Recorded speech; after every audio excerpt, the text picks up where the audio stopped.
My mother said 5 words to me over the phone that made my blood run cold. She said, "I already taken care of it." I didn't know what she meant until I got back to the house and saw the look on my 3-year-old daughter's face. They thought they were teaching her respect. They thought that because they hit me when I was a child, they had the right to put their hands on my daughter. They were wrong. And by the time the sun set that day, they would realize that one mistake cost them their family forever. Welcome back to the channel. Today's story is a masterclass in breaking the cycle of abuse and the nuclear fallout that happens when you finally stand up to toxic parents. If you believe that children deserve respect and that family isn't a free pass for abuse, hit that like button right now. Subscribe and turn on notifications because you are going to want to hear how this mother served up the ultimate cold plate of justice. Let's set the stage. Our protagonist, we'll call her Elena, is living the expat dream. She's built a life abroad, far away from the strict, suffocating atmosphere of her childhood home in Brazil. She's 28, successful, and she and her husband have raised a beautiful, intelligent 3-year-old girl. Elena describes her daughter in a way that makes your heart melt. She isn't just a toddler, she's a person. She's smart, she loves to talk, and she's opinionated. Elena and her husband have spent 3 years nurturing that spark. They want her to know her voice matters. They want her to know that no is a complete sentence, something Elena wasn't allowed to say growing up. So, when the holidays rolled around, they decided to fly back to Brazil. This was supposed to be a magical trip. It was only the second time the grandparents would meet their granddaughter. Elena wanted her little girl to see her culture, taste the food, feel the tropical sun, and build memories with her extended family. And for a while, it was perfect. New Year's Eve was full of fireworks, laughter, and good food. The grandparents were doting on her. It felt like maybe things had changed. Maybe the harshness Elena grew up with had softened with age. But on January 3rd, the illusion shattered. Elena and her husband needed to run some errands. Just a quick trip. They left their daughter with the grandparents. It felt safe. These are her parents, after all. Elena is in the passenger seat, scrolling through her phone when her mom calls. Now, usually, a call from the babysitter means something simple. "When will you be back?" Or "She spilled juice."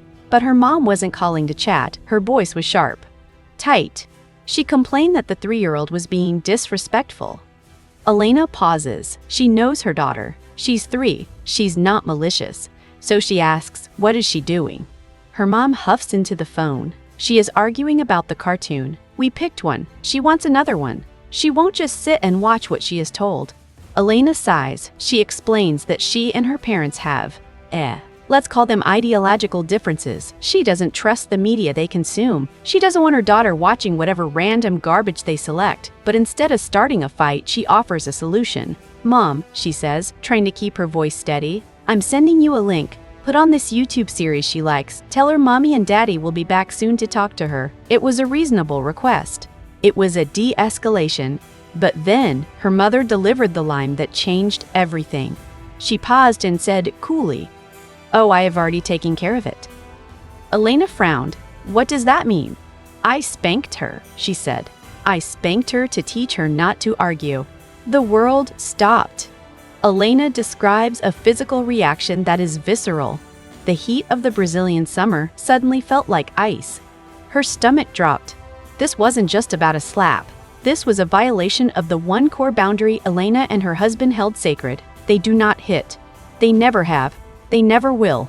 Elena was spanked a lot as a child for stupid reasons, for asking questions, for existing too loudly.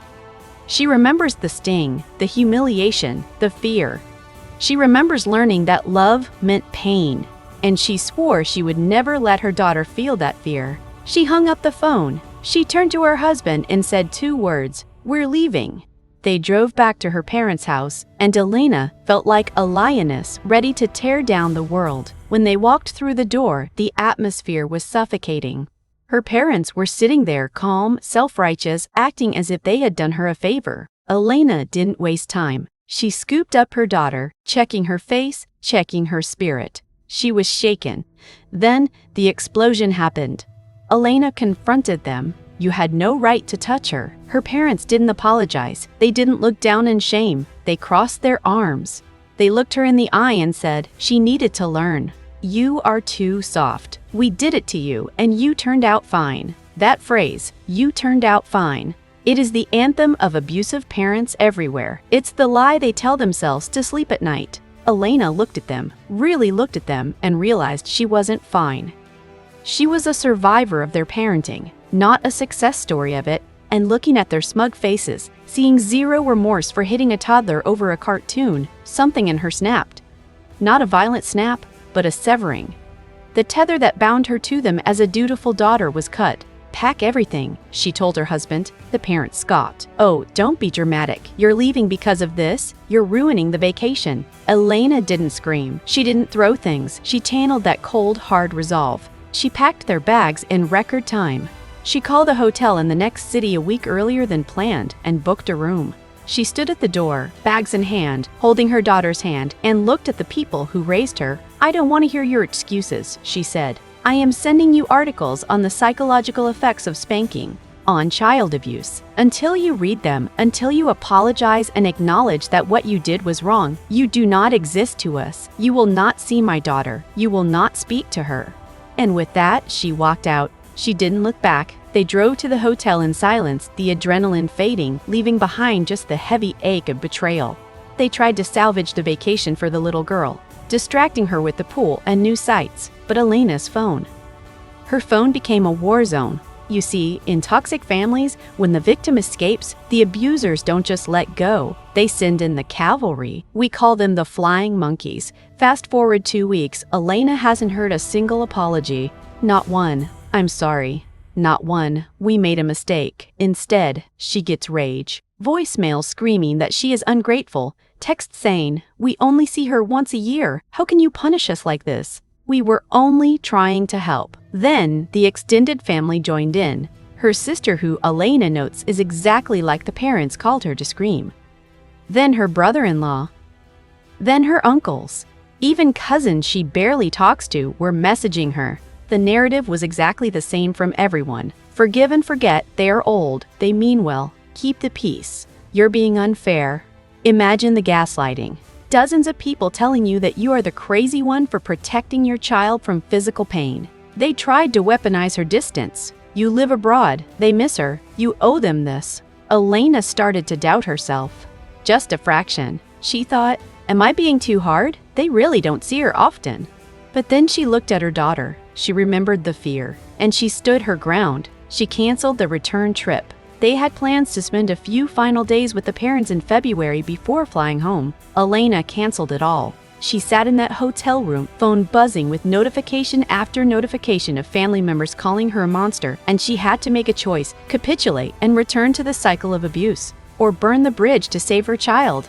This brings us to the update, and oh, does it feel good? Elena posted her story online, looking for a sanity check, and the internet roared back. Thousands of people validated her. They told her what she needed to hear. Protecting your child is not a negotiation. Elena showed the comments to her husband. They sat down, shared a look of absolute clarity, and decided to execute the final phase of their departure.